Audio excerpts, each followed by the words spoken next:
반갑습니다. 우리는 지난 시간까지 로마 교회 이야기를 긴 시간 나누었습니다. 오늘부터는 교회가 죄와 세속화로 물들기 시작했던 중세교회 이야기를 함께 살펴보겠습니다. 오늘의 주인공은 그레고리우스 1세입니다. 그는 중세교회의 역사를 열었던 인물로 평가받는데요. 서로마 제국이 멸망한 후 100년이 지났을 무렵, 그러니까 주후 약 600년경, 그레고리우스가 교황으로서 로마 교회를 다스렸습니다. 그는 교회 건물을 수리하고 다시 건축했습니다. 사제가 없는 곳에는 사제를 세우고 감독을 임명하기도 했습니다. 교회뿐만 아니라 국가도 다스렸습니다. 로마의 적들과 평화조약을 맺음으로 로마와 이탈리아 반도 전역에 질서와 평안을 가져다 주었습니다. 이런 훌륭한 업적들 덕분에 후대 사람들은 그의 이름을 대그레고리우스 1세라고 칭송했습니다. 그레고리우스는 귀족 출신으로 고조 할아버지도 교황을 지냈습니다. 어린 시절에는 어머니의 신앙을 따라 수도원에서 많은 책을 읽으며 명상에 잠기곤 했습니다. 책도 많이 집필했는데 학문적인 능력과 성과 때문에 후대 교회는 그에게 교회의 박사라는 영예로운 이름을 붙여 주었습니다. 수도원장으로 일하던 시절에는 교황의 부름을 받아 대사로서 콘스탄티노플로 파송되기도 했습니다. 로마시는 주후 578년 롬바르드족의 침입으로 늘 위험에 노출되어 있었지만 멀리 콘스탄티노플에서 통치하는 이 황제는 로마를 보호해 줄 수 없었습니다. 그러던 중 주후 590년 그레고리우스가 로마 교회의 교황으로 선출되었습니다. 그가 교황으로 있을 때의 업적이 너무나 많아서 그의 임직 연도를 중세의 시작으로 보기도 합니다. 이후 1000년 동안 로마 천주교회의 모습은 그가 만들었다고 해도 과언이 아닐 정도입니다. 그레고리우스는 음악에도 조예가 깊었습니다.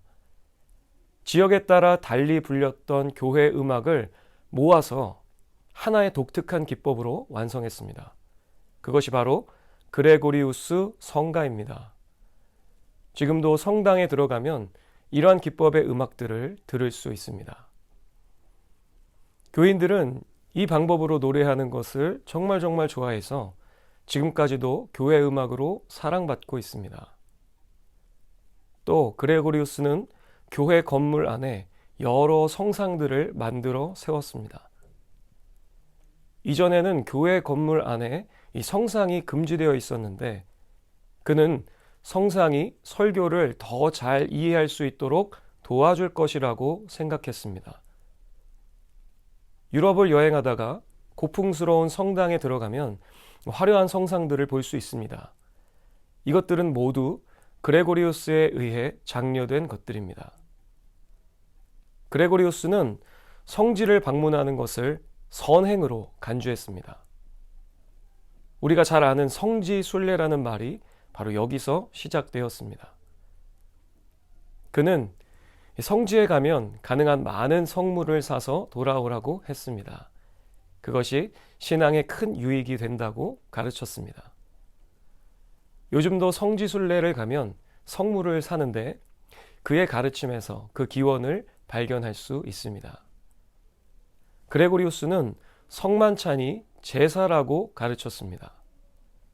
성만찬은 예수님이 우리에게 차려주시는 영적인 식사가 아니라 하나님께 드리는 희생 제사라고 생각한 것입니다. 그래서 성찬 때를 제단이라고 불렀습니다. 전해지는 이야기에 따르면 그레고리우스가 집전하던 성찬 때 위에 고난받으시는 그리스도의 형상이 나타났다고 합니다. 지금도 로마 천주교회는 성찬 시간에 예수님이 골고다 언덕에서 제사로 드려진 것을 다시 반복하는 것이라고 믿습니다. 여기서 화채설이 시작되었습니다. 그는 또한 연옥 교리를 가르쳤습니다. 신자가 죽으면 바로 천국으로 가지 못하고 자신의 남은 죄를 해결하기 위해 연옥에 머물면서 죄값을 다 치를 때까지 기다려야 한다는 교리입니다. 잘못된 가르침입니다. 그레고리우스는 훌륭한 교황이지만 이렇게 성경에 없는 잘못된 교리를 많이 가르쳤습니다. 그런데 어느 누구도 잘못되었다고 반대한 사람이 없었습니다. 그레고리우스는 박식하고 자애롭고 권위 있는 교황이었기 때문입니다. 한 사람의 훌륭한 지도자가 잘못된 교리를 가르칠 때 얼마나 큰 악영향을 끼치게 되는지 우리는 알 수 있습니다. 하지만 그레고리우스가 잘한 일도 있습니다. 서유럽에 복음을 전한 것입니다. 그는 40명의 수도사를 잉글랜드로 파송했습니다. 요즘 말로 선교사를 파송한 것이죠. 그레고리우스는 힘들게 복음을 전하는 선교사에게 정기적으로 위로의 편지를 직접 보내기도 했습니다. 이 선교 활동으로 잉글랜드 왕이 예수님을 믿게 되었습니다. 이렇게 잉글랜드는 로마 천주교의 영향권 안에 들어오게 되었습니다. 이처럼 한 사람의 영적 지도자는 큰 영향력을 지니고 있습니다. 그 영향력은 개인뿐만 아니라 나라와 민족, 역사에까지 아주 중요하게 작용합니다. 그러므로 우리는 우리가 영향력 있는 그리스도인이 되길 기도함과 동시에 올바른 신앙을 갖길 기도해야 합니다. 하나님의 말씀을 바로 알고 그 말씀의 토대 위에 가정과 교회를 세워 나아가야 합니다.